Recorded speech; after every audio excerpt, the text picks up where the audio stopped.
de iniciar um pouco das discussões dos resultados que nós temos hoje. Bom, ontem se falou muito sobre os gaúchos de Mato Grosso, né? Dá uma olhada no meu sobrenome, você já vê de onde que é. Minha origem é rural, eu sou filha de agricultores familiares e descendentes de alemães, toda a história de migração e participação na criação da fronteira agrícola do Rio Grande do Sul e atualmente de Mato Grosso. Eu sou bióloga e no percurso que eu me construí como pesquisadora, eu passei por várias áreas. Então, o diálogo se estabelece também na pesquisa em várias áreas. Eu tenho mestrado em ciência política, doutorado em desenvolvimento sustentável, com uma passagem na França, estudando gestão socioambiental. O que nós estudamos hoje, em termos de grupo de pesquisa, é resiliência da agricultura familiar. Nesse contexto, eu insiro pesquisas relacionadas a modos de vida na agricultura familiar, bem-estar e saúde. É uma maneira da gente costurar parte do conhecimento de cada uma das disciplinas dos pesquisadores que trabalham no grupo e o meu conhecimento, a minha base teórica como bióloga também, principalmente na área de saúde. Essa fotografia que eu trago para vocês, ela é de uma propriedade rural de Terra Nova do Norte, por onde nós passamos e conversamos com a família. Esse projeto, Implicações do Ciclo da Fronteira Agrícola, Agricultura Familiar, ele faz parte de um programa de pesquisa que eu quero apresentar um pouco para vocês, que se chama Programa de Pesquisa e Extensão e Resiliência da Agricultura Familiar no Norte e no Noroeste do Estado. É um programa interinstitucional, do qual participam pesquisadores de 5 universidades brasileiras e de uma universidade norte-americana. Como nasce esse programa? Parte de uma história que já tem mais de 10 anos no norte de Mato Grosso. Esse grupo se encontra, nesse momento, para responder demandas de organizações não governamentais locais. Então, nós não estamos trabalhando somente na universidade, nós estamos articulados com organizações locais que têm história, uma delas, por exemplo, de 25 anos de atuação na região. Essas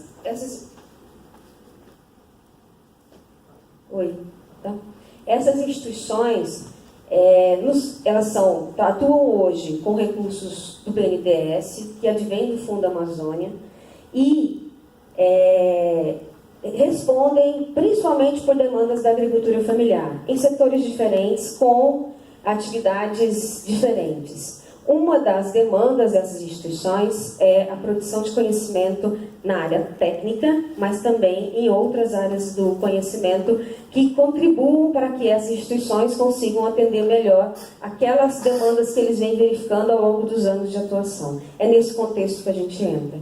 Então, as pesquisas são financiadas pelo BNDES, com recursos do Fundo Amazônia, como eu falei, e o nosso acesso a esse recurso se dá por meio das organizações não governamentais. Há uma série de coisas acontecendo em relação a esse grupo. Posso comentar depois, paralelamente, mas o que eu trago agora, neste momento, é uma pesquisa que nós desenvolvemos no ano passado. Nós formamos um grupo menor de pesquisadores, eu bióloga, mais uma pesquisadora bióloga e uma terceira cientista social com um trabalho na antropologia, que é a professora Fernanda, que estaria com a gente aqui na mesa hoje, mas teve um problema particular e não pôde vir. Então eu vou falar um pouco da parte dela também, do que ela apresentaria aqui. Nós trabalhamos em Terra Nova, Nova Guarita e Apiacás. Esses municípios foram estrategicamente selecionados porque nós queríamos entender o contexto de Terra Nova e precisaríamos conhecer um pouco mais de Nova Guarita para a gente complementar um pouco desse conhecimento. As duas juntas nos dariam uma noção maior do contexto que nós estamos avaliando. E colocamos a Apiacás para ser um contraponto e a gente conseguir avançar nesse conhecimento. Qual é o nosso objetivo? Trabalhando com resiliência, a resiliência é uma abordagem que nos permite, em primeiro momento, a gente integrar interdisciplinariedade e participação. Quer dizer, nós queremos colocar em diálogo os corpos teóricos das diferentes disciplinas, em discussões que a gente nem sabe por onde começa, algumas vezes não sabe para onde vão, mas a gente está testando formas de conseguir construir essas pontes. E nós queremos valorizar a participação desses atores sociais que estão vivenciando os problemas que nós estamos avaliando.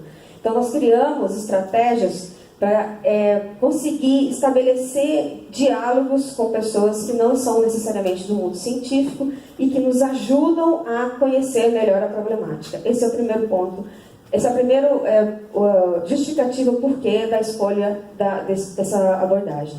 A segunda justificativa é porque nós entendemos que nossa pesquisa não pode ficar presa na universidade ou na bolha científica, como eu costumo chamar.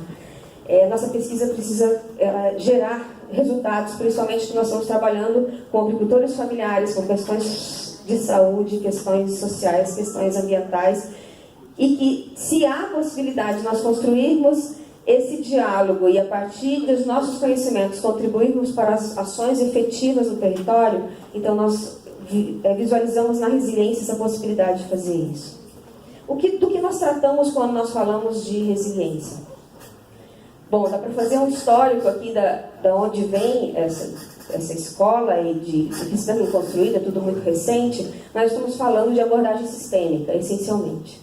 Então, é uma análise dos diferentes sistemas, das diferentes escalas dos sistemas, do local ao global, podemos dizer assim, e como essas escalas interagem entre si e estabelecem as mudanças ao longo do percurso, ao longo da trajetória de um território, uma família ou assim por diante.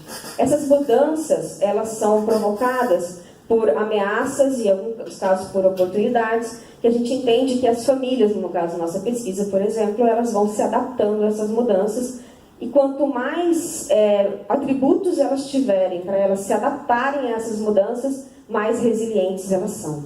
Ou seja, o que a gente conhece como resistência do agricultor na terra se deve, neste contexto, à resiliência dessa família, desse grupo, da comunidade, enfim, às pressões externas que lhe permitiram adaptar essas mudanças e se consolidar na sua atividade.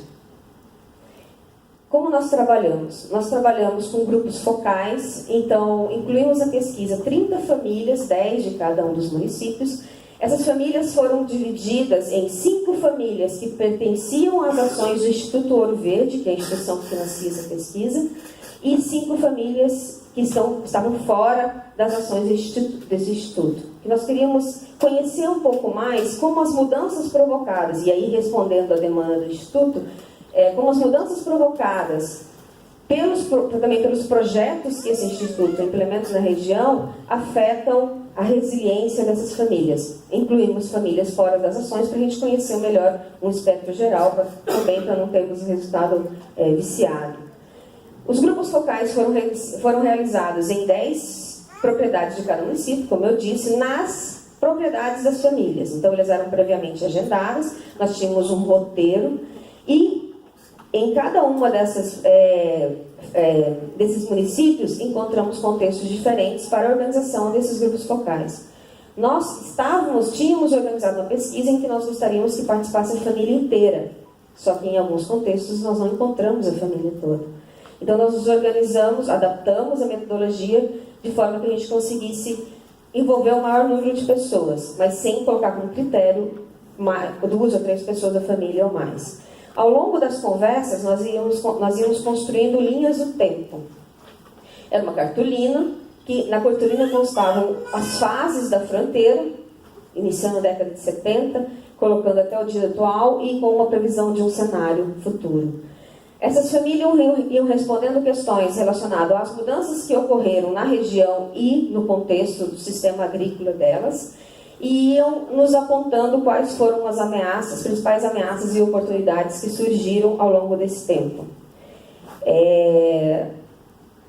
Essa pesquisa nos deu, esse levantamento nos deu, além de muito material que foi gravado, transcrito e agora está sendo discutido em diferentes artigos, TCCs, enfim, outros trabalhos, mas essa é a síntese que eu trago para vocês. Essa é uma linha do tempo que traz as oscilações da fronteira agrícola nesses 3 municípios, nos dá uma ideia geral do que provavelmente isso também ocorre em outros municípios do norte de Mato Grosso.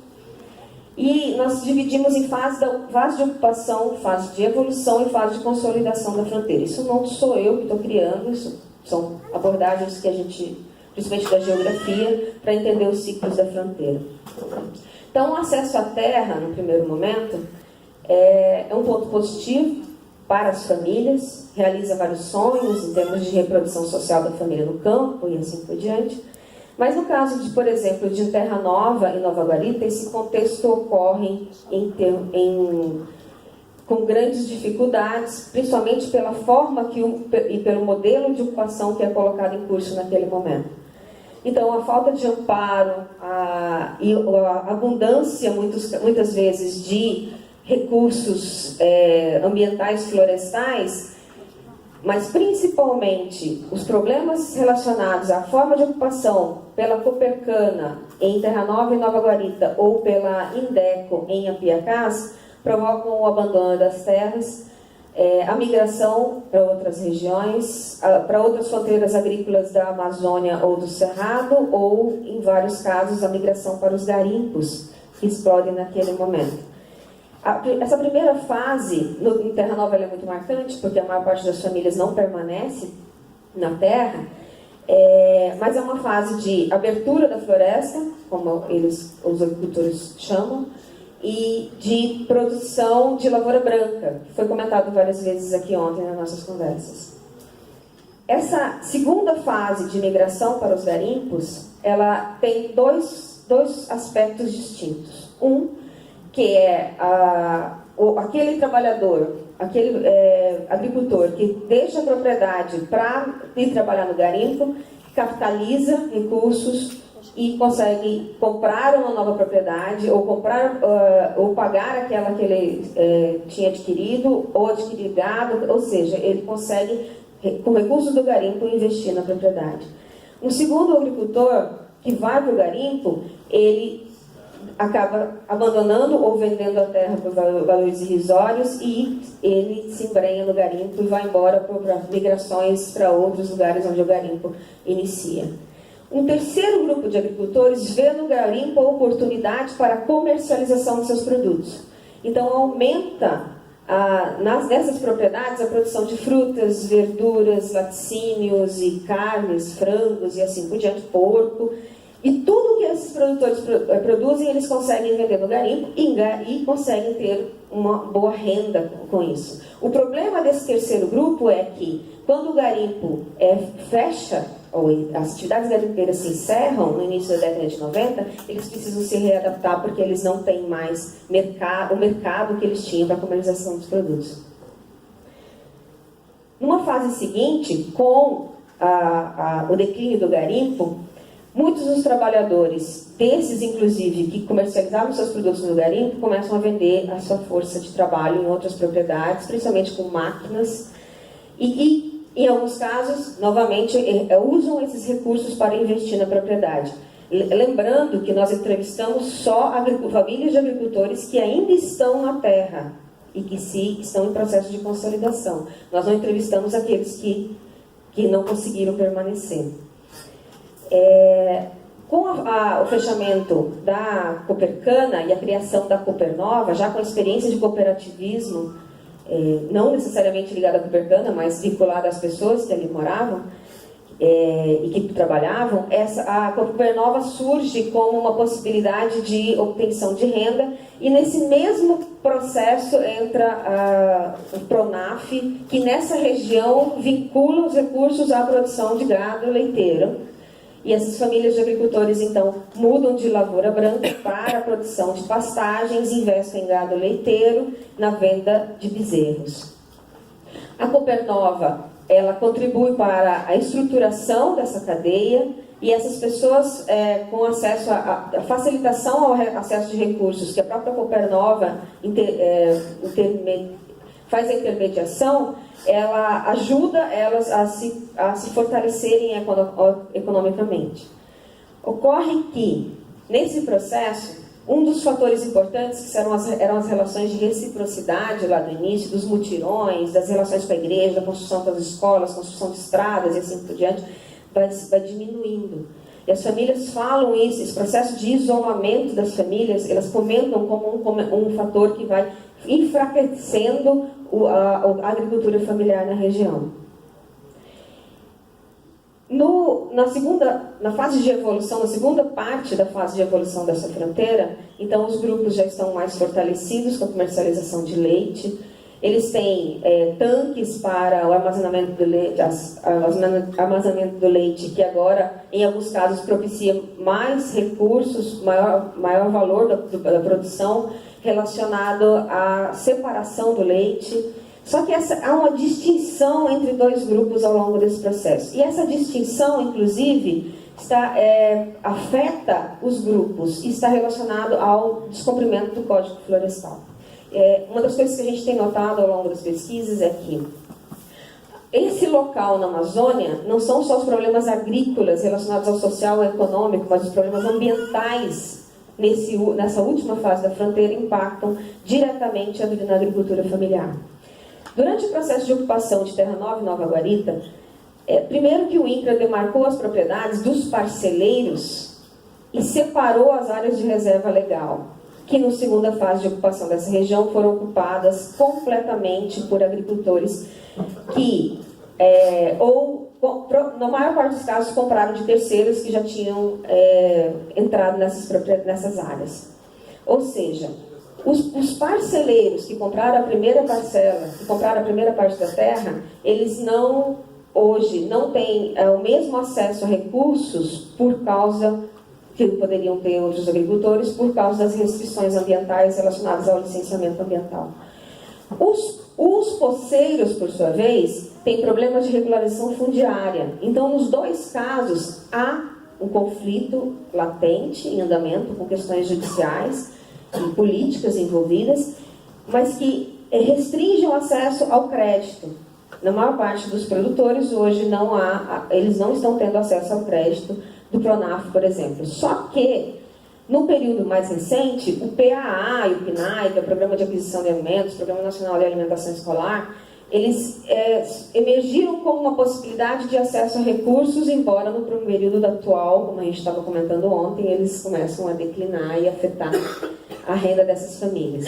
Nesse momento, são importantes o fortalecimento da Copernova, as ações do IOV e as ações da CPT, principalmente em Nova Guarita. Há uma transformação do modo de vida do agricultor familiar quando ele começa a visualizar a possibilidade de incluir a sustentabilidade, usar a sustentabilidade a seu favor. Usar esses produtos de restauro florestal, os projetos de coletas de sementes para restauro florestal, a organização de feiras, a produção de artesanatos e assim por diante, que por meio da organização de grupos nas comunidades começa a fortalecer alguns setores da agricultura familiar. A diversificação na produção é uma das características bem marcantes desse processo, dessas famílias que se diferenciam em termos dessas características que eu citei. Mas não é geral. Em Piacás e Nova Guarita, nós encontramos muita pobreza no campo. Muitos conflitos, principalmente em Nova Guarita, que eu acho que a maior parte dos senhores devem conhecer. E esses conflitos, eles limitam uma série de oportunidades que esses agricultores poderiam ter e desenvolver na sua propriedade, com sua família. É dessa forma que, olhando como um avanço da fronteira, essa fronteira desses 3 municípios vai se transformando. Em termos de perspectivas futuras, o gado leiteiro e a produção de bezerros é visto na agricultura familiar como o carro-chefe da economia e que vai persistir. Ele já é hoje e ele é visto como algo que vai persistir. Quando nós questionamos as famílias sobre como eles veem o avanço das lavouras de grãos, que a gente costuma falar soja, mas não é só soja, é milho também, e a gente sabe que numa segunda fase pode virar algodão, em termos gerais eles veem como positivas, porque eles entendem que não serão afetados diretamente, que poderá gerar emprego, porque no caso dos filhos deles poderão ir trabalhar nas propriedades, e que vai baratear a ração para o gado. Quando nós continuamos a conversa, a gente não termina ela ali e abre a possibilidade de um debate maior, aí emergem outras questões. Eles começam a falar das questões dos agrotóxicos, citam vários exemplos da região sul do país, onde proprietários estão perdendo suas produções em virtude das pulverizações, que a pulverização aérea em Mato Grosso pode colocar em risco. Eles citam as questões de saúde, então é muito presente na percepção desses agricultores. As informações que eles obtiveram ajudaram muito a eles construir uma consciência, por exemplo, relacionada ao agrotóxico no leite, em Lucas, o agrotóxico nos alimentos, câncer em Mato Grosso. Então, essas informações são bastante presentes nas falas deles. E o que incomoda eles em última instância, aconteceu o êxodo rural e a necessidade deles migrarem para outras regiões, como aconteceu na década de 70 e 80, na história que eles, inclusive, são participantes dela, né?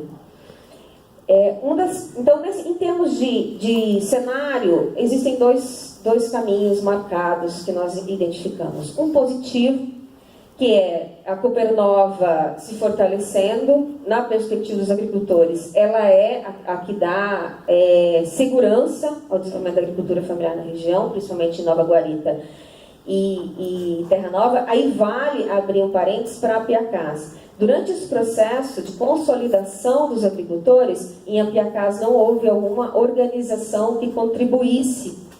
E aí está um dos grandes pontos de fragilidade dos agricultores daquele município. Os agricultores veem o SAF, que são sistemas agroflorestais, que eles estão usando para o restauro florestal, para a recuperação das nascentes florestais, das nascentes hidrográficas, como uma possibilidade de renda, uma vez que ali eles estão plantando frutas e como estão participando da criação de rede de comercialização, então existe uma segurança colocada ali, mas principalmente no que diz respeito, que é muito comentado, que é a fartura. Que eles dizem que lá no início da ocupação, quando eles produziam lavoura branca, eles também produziam alimento, que a Joane falou ontem, que algumas famílias compravam só sal. E outros produziam praticamente tudo. Nós colocávamos essa pergunta: como era a mesa de vocês lá no início? Como é a mesa de vocês atualmente? E aí aquelas famílias que estão produzindo praticamente só leite e bezerros, e em alguns casos é muito marcante quando eles falam: o vizinho compra até a mandioca. Quer dizer, a mandioca é a referência de que você não está produzindo mais nada além de leite e bezerro. Quando essas famílias estão envolvidas em projetos ambientais e estão atuando no restauro florestal, na produção de SAFs e assim por diante, elas falam: a fartura voltou. Então agora eles têm a mesa cheia novamente. Este é um dos aspectos, daqui a pouco eu vou citar mais alguns. A agrosilvicultura, existe na região de Terra Nova uma iniciativa que vem se expandindo, que é a produção de pequi em meio à pastagem. Então, esse pequi deu certo, eles testaram e conseguiram, então, produzir gado e pequi, e aos poucos outras árvores têm entrado na pastagem. Então, esses sistemas agropastoris têm produzido leite, que eles conseguem ter um maior valor por litro, por causa da qualidade desse leite, e também, a gente sabe, por questões de mercado, pelo selo sustentável e assim por diante, e tem permitido a esses agricultores terem outras fontes de renda associada a isso. Esse processo tem envolvido muito a mulher, ou muito mais a mulher no processo da agricultura familiar, por causa do envolvimento com as frutas, com os legumes e assim por diante. Com a criação de associações para produção, para beneficiamento, por exemplo, do pequi. Outra iniciativa que tem aumentado a participação da mulher são as redes de sementes. Como é que funciona isso? Essas famílias podem coletar sementes desde que esse controle seja controlado e que esteja de acordo com a demanda por sementes. Elas comercializam essas sementes, essas organizações governamentais, com recursos do Fundo Amazônia, compram as sementes, formam um banco de sementes, que é depois misturado e é redistribuído nas propriedades que precisam recuperar áreas florestais. Por sistema de muvuca, as sementes são jogadas livremente. Os agricultores cuidam dessas árvores E esse processo, lá na base, onde começa a coleta de sementes, no início, quando ele começou a ser incentivado, não havia participação dos homens. As mulheres eram as que mais se envolviam. Isso criou um protagonismo feminino. Hoje os homens estão vindo participar também, porque às vezes tem mais renda com a semente do que com as outras atividades. Mas a transformação a gente não consegue medir ainda, mas há uma grande transformação em processo relacionada à mulher no campo em virtude desses projetos. Em relação aos sistemas florestais, essa diversificação da produção tem outras várias transformações no processo, como, por exemplo, o interesse dos jovens ao retorno ao campo ou a permanência no campo. Na maior parte das propriedades, no sistema convencional de leite, muitos dos jovens não têm interesse, estão saindo em busca de outros trabalhos, às vezes empregados no salário mínimo, enfim. Já vou encerrar. Em termos negativos, a gente vê, uma análise, a dependência da Coopernova, única instituição. Se essa instituição tem algum problema, a região inteira, eles falam, se a Coopernova falir, a região está falida. Restauro florestal, eles precisam de recursos para isso, nem sempre eles têm, eles veem como negativo. E o acesso ao conhecimento e inovação. Eles querem transformar seus modos de produção e às vezes eles não conseguem ter acesso a esse conhecimento para eles conseguirem transformar. Em qualquer uma das fases de desenvolvimento dessa fronteira, como consideração final, a reprodução social das famílias dependeu da capacidade de aprendizagem, articulação e adaptação às mudanças. De uma parte, permanece a propriedade aqueles que, impossibilidade de sair por falta de recursos, como ocorreu em famílias de Nova Guarita e Apiacás. De outra, permanecem as famílias que se propuseram a testar possibilidades, como a produção de alimentos para atender as demandas dos garimpos em determinado período, a produção de alimentos diferenciados com valor agregado, como a cachaça, o melado de cana, vassoura, e tem vários outros exemplos, a adequação às determinações da Coopernova em termos de qualidade de produção e armazenamento do leite, e no período mais recente em termos da economia verde, com a venda da sustentabilidade, como selo e assim por diante, a participação nas ações do Instituto Ouro Verde, no que toca à recuperação das nascentes das áreas florestais e a comercialização de sementes, entre outros.